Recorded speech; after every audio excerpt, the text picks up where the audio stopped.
Hello, everyone, and welcome to the Beaver County Triathlon Cup Equipment and Competition Rules Briefing. I'm going to take a few minutes to discuss the gear expectations and briefly go through the rules of competition. So let's get started.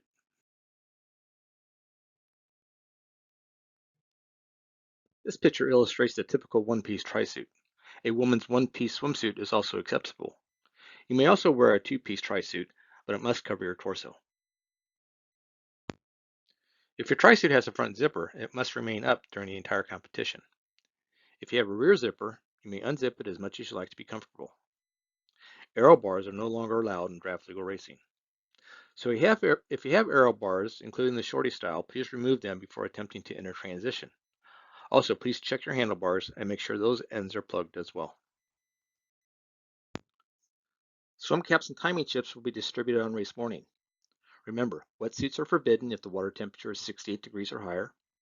Wetsuits are mandatory if the water temperature is 60.62 degrees or lower. Water and air temperature will be taken 1 hour prior to each event and will be posted in the transition area and broadcasted over the PA system.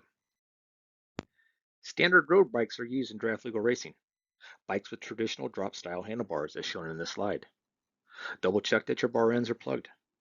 This slide also illustrates the preferred location of your bike numbers, either on the top tube or attached to your seat post. You may use any brand or type of wheel that you like, as long as it has a minimum of 20 spokes and both wheels are the same diameter. Bike helmet numbers should be attached as shown. You must wear an unaltered, undamaged helmet. It must be a helmet that is approved by a testing authority which is recognized by any national federation that is affiliated with World Triathlon. It must have the original safety sticker in place and it must fit properly. If the helmet is buckled and you can slip it over your chin, it is too loose. Get it tightened up and do so before you show up to the transition area. Here's an example of what a safety sticker looks like. For some helmets, the sticker is very easy to find. For others, you may need to hunt for it. So please, take a few moments, look inside your helmet and find that safety sticker and remember where it is. If the official asks to see that safety sticker, I'd like for you to be able to point it out to them. Now let's talk about what we can expect on race day. Athletes will be assigned race numbers. These race numbers are assigned in a random order. Bike frame and helmet numbers will be provided at packet pickup along with the temporary tattoos. Every athlete must wear a timing chip. No chip, no time.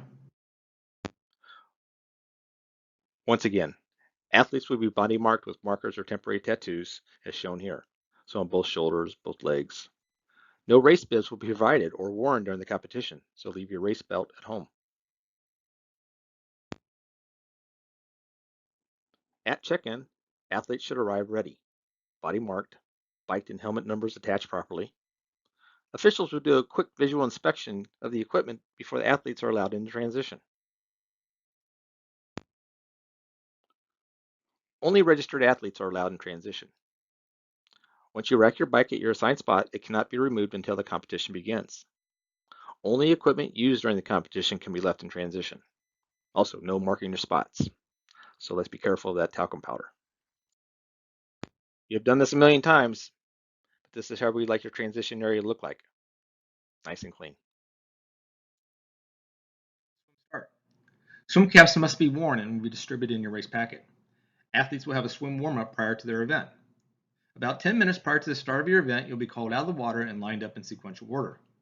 Athletes will be introduced by their race number and name. This will be an in-water start, so once you are introduced, make your way to the water and select a position, making sure that you stay behind the start line. After all athletes have been introduced and everyone is settled on the start line, the heartbeat music will start, meaning that the race start is very soon. The heartbeat music will fade to silence and everything will be quiet. You will hear "on your marks." Next comes the horn blast, signaling the start of the race. And let me be the first to warn you that there will be a pause between "on your marks" and the horn blast. So it's very important. Wait for the horn blast. If you start early, there may be an official waiting for you at your bike to give you a 10-second penalty in transition.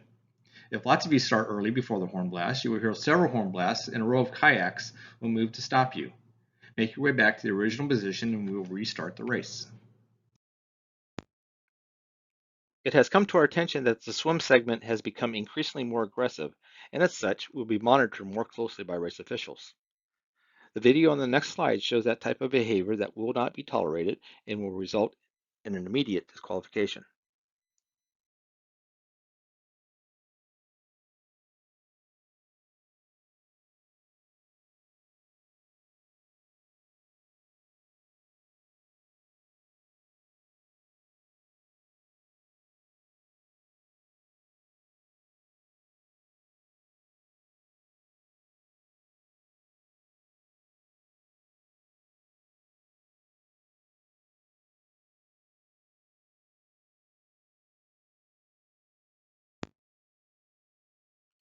T1. You'll return from the swim to your spot in transition where you must deposit your swim cap and goggles, and if a wetsuit is used, that as well, into the transition bin that is assigned to you. Please make sure you place your items in your bin. I've seen quite a few penalties in the past where athletes are putting their equipment in the wrong basket. Prior to removing your bike from the transition rack, you must have your helmet on and buckled. After that, you can remove your bike from the bike rack and move past the mount line to start the biking segment of the competition. On the bike, athletes may draft, and they may pass on either the left or the right side. However, you may not draft off an athlete of a different gender. Spare wheels may be brought to the transition areas where officials will approve them for use and take them to the location of the wheel stop. The lap out rule will not be enforced at this event. This is going to require extra communication and care during the biking segment. If there is a pack of athletes about to overtake a cyclist, I'd like there to be lots of communication so no one gets caught by surprise. T2. You may not touch the locking mechanism of your helmet until after your bike is securely racked. You'll return to your marked spot in transition. You will rack your bike in one of three ways. Front of the saddle facing either direction, by both handlebars or both brake levers. All equipment, used or not, must be placed in your assigned bin, except shoes or water bottles that are already on your bike. Take note, if the bike shoe pops off the cleat during the dismount, it is not necessary to go back and get it. Leave the shoe rather than going against flow of traffic. You will not be penalized. There will be an official or a volunteer on a bicycle leading the first runner on the run course. Races will generally have water and or sports drinks at the aid stations on the course. Let's briefly talk about the rules of competition. It is important to note that the rules governing draft legal events that are sanctioned by USA Triathlon are the USA Triathlon multi-sport competition rules. These rules and the USAT draft legal and equipment checklist can be found on the USA Triathlon website. It is your responsibility as an athlete, coach, even parents to know the rules. The time for question about rules is before the competition. Now let's take a moment to talk about penalties. The first one is that of a warning. The official may give a verbal warning to correct an issue during the competition. Next is a time penalty. All penalties at this event are 10 seconds, and depending on when during the competition the infraction occurs, the penalty will be served in transition at your bike, at the penalty tent on the run course, or on the spot. The last is the red card. If you are shown a red card, you have done something that warrants you to be disqualified from the race. Unsportsmanlike behavior or endangerment are examples. Athletes that receive a red card may complete the race, with the exception of athletes being lapped out. And we talked about the lap out rule a few slides back. I'm not going to go over every single rule, but I did want to spend a moment on the violations that occur most often. As I mentioned a moment ago, early starters get a 10-second penalty in transition. Once the horn sounds, you must make forward progress to the water. You cannot block or continually interfere with the progress of another athlete. All used gear must be placed in the transition bin, the bin with your number, and again, all penalties are 10 seconds.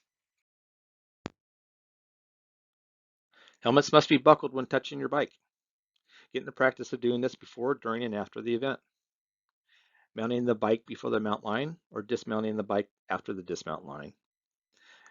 Make sure you know the course, how many laps you need to do, what lap you're currently on, and like I mentioned a few slides ago, unsportsmanlike behavior is a disqualification. penalty box is going to be a 10 by 10 tent. There will be a dry erase board in front of this tent, and if there are any penalties, the number of the athlete and a letter next to the athlete's number. The letter is the indication of the infraction of that athlete, D for dismount, E for equipment, outside the bin, and so on. This is an example of what the penalty board will look like out on the course. As you can see, athlete 12 had some equipment that didn't make it into the bin. Athlete 50 is having a really bad day. They had a mount line and a dismount line violation. Now, if this is a multi-loop run course, athlete 50 has a few choices on when to serve the two penalties. They can serve both penalties on the same time for 20 seconds, or this athlete may choose to serve one 10-second penalty on lap 1 and the second 10-second penalty on another lap if they so choose. If you happen to find your number on the penalty board and are ready to serve your penalty, you'd run up to the official at the penalty tent yelling out your race number. Once you stop, the official will start timing. You must simply stand there. The 10 seconds will seem like forever. You cannot receive any outside assistance while serving your penalty. Nobody can hand you a bottle of water, a cold towel, chair, nothing. You just stand there for 10 seconds. Once the 10 seconds has elapsed, the official will simply say go.